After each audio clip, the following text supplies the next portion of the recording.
À quelques semaines de la déclaration PAC, le service politique agricole, filière, alimentation et territoire de Chambre d'agriculture France recontextualise la politique agricole commune et nous détaille le rôle afférent des chambres d'agriculture auprès des agriculteurs. Rémi, peux-tu nous résumer en quelques phrases de quoi la politique agricole commune est-elle constituée? Rémi Dubourg, chargé de mission agroéconomiste pour Chambre d'agriculture France, dans le service politique agricole, filière, alimentation et territoire. Donc la PAC, c'est la première politique européenne, donc qui représente 31% du budget de l'Union européenne, soit environ 380 milliards d'euros pour la période 2021-2027. La France est donc la première bénéficiaire à l'échelle européenne de cette politique, avec environ 9 milliards d'euros par an, donc, qui reviennent au secteur agricole. Elle se structure en deux piliers. Donc le premier pilier donc, qui vise à soutenir le revenu des agriculteurs, donc le FEAGA, Fonds européen agricole de garantie, et le second pilier, le FEADER, Fonds européen agricole pour le développement rural. Donc ces deux piliers sont co-gérés par l'État et les régions selon les mesures. Et donc en Europe, la nouvelle politique agricole commune a été mise en application au 1er janvier 2023.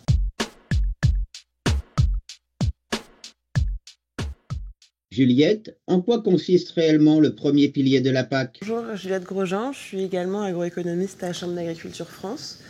Le premier pilier, c'est le Fonds européen agricole de garantie, qui représente environ 7 milliards d'euros à l'échelle nationale en France, et qui est destiné au soutien des revenus agricoles et des marchés.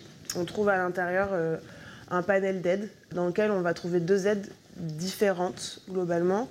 Des aides qui vont être couplées à la production végétale ou animale que l'agriculteur va exercer sur sa ferme. Donc par exemple une aide couplée spécifique au caprin. Et des aides qui vont être découplées, donc c'est-à-dire indépendantes du type de production que l'agriculteur va faire sur sa ferme. Dans les aides découplées, on va retrouver différentes aides, comme une aide de base qui représente 50% du budget, qui est le plus gros de ce budget du premier pilier, et d'autres aides un peu moins importantes, comme ce qu'on appelle le paiement redistributif ou un paiement spécifique aux jeunes agriculteurs. On retrouve également dans ces aides-là quelque chose qui s'appelle l'éco-régime, qui est un programme spécifique pour favoriser des pratiques respectueuses du climat et de l'environnement. Donc ce dispositif, l'éco-régime, c'est une nouveauté qui a été mise en œuvre depuis 2023. Et comme je l'ai dit, on retrouve aussi des aides couplées. Donc on va avoir différentes productions qui vont être primées sur ces aides couplées, comme par exemple le houblon, le blé dur ou des cultures à vocation industrielle, comme par exemple des tomates d'industrie. Et on va retrouver tout un panel d'aides couplées à la production animale également, comme par exemple des aides aux bovins, que ce soit laitiers ou allaitants, ou des aides aux caprins, ou bien des aides aux ovins. Donc voilà un petit peu à quoi ça ressemble le budget du premier pilier, comment il se répartit en fonction de ces différents dispositifs.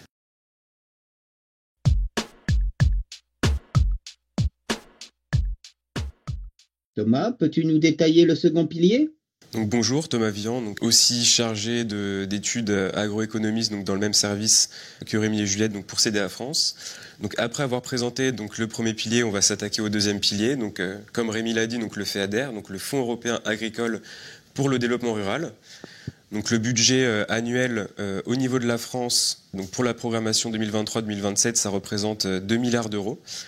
Et dedans, on va retrouver aussi tout un panel d'aides, donc qui sont divisées un peu en deux types. Donc, premièrement, on va avoir les aides dont l'État a la gestion.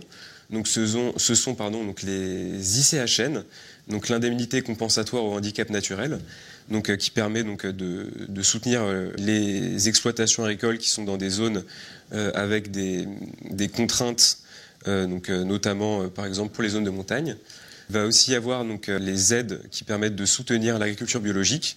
Donc pour la nouvelle programmation, donc uniquement donc du soutien à l'installation et plus de soutien au maintien à l'agriculture biologique, enfin à l'installation, à la conversion. Et on va aussi retrouver les MEEC, donc les mesures agro-environnementales et climatiques, qui permettent de soutenir des pratiques vertueuses donc pour l'environnement et le climat, et donc pour soutenir les agriculteurs donc qui s'engagent dans ces démarches. Il y a aussi donc la gestion des risques et des investissements pour se protéger face à la prédation, qui sont aussi gérés par l'État.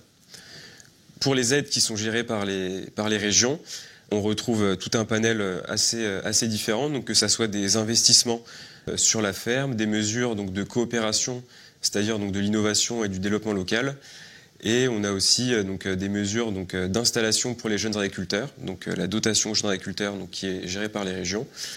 Et pour ces aides, chaque région va avoir un budget différent pour la programmation 2023-2027.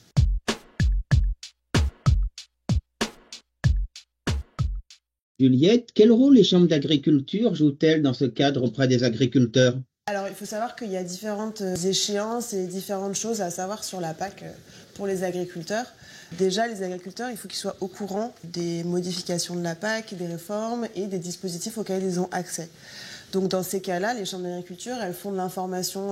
Ça peut être de l'envoi papier, des newsletters aux agriculteurs. Ça peut être aussi des formations grand public qui sont ouvertes, notamment dans le cadre de la réforme de la PAC 2023. Il y a eu beaucoup de formations qui ont été faites auprès des agriculteurs lors de sessions ouvertes aux agriculteurs des différents départements et des différentes régions pour qu'ils soient au courant des modifications et des différents dispositifs auxquels ils auront accès, auxquels ils ont eu accès à partir de 2023.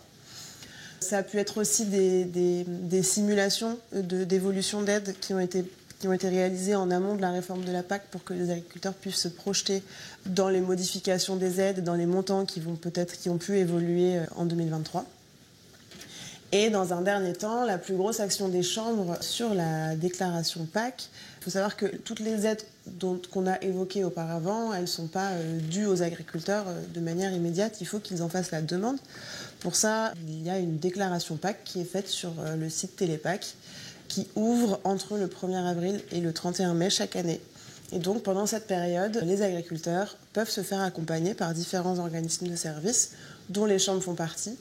Et les chambres accompagnent chaque année environ 80 000 déclarations PAC, qui représentent 25% des déclarations PAC en France. Donc voilà, on a tout un réseau de conseillers déployés sur tous les territoires qui accompagnent les agriculteurs afin d'aller chercher les différentes aides et savoir à quel dispositif ils peuvent être éligibles et comment est-ce qu'ils peuvent demander les aides et déclarer leurs assolements et leurs pratiques.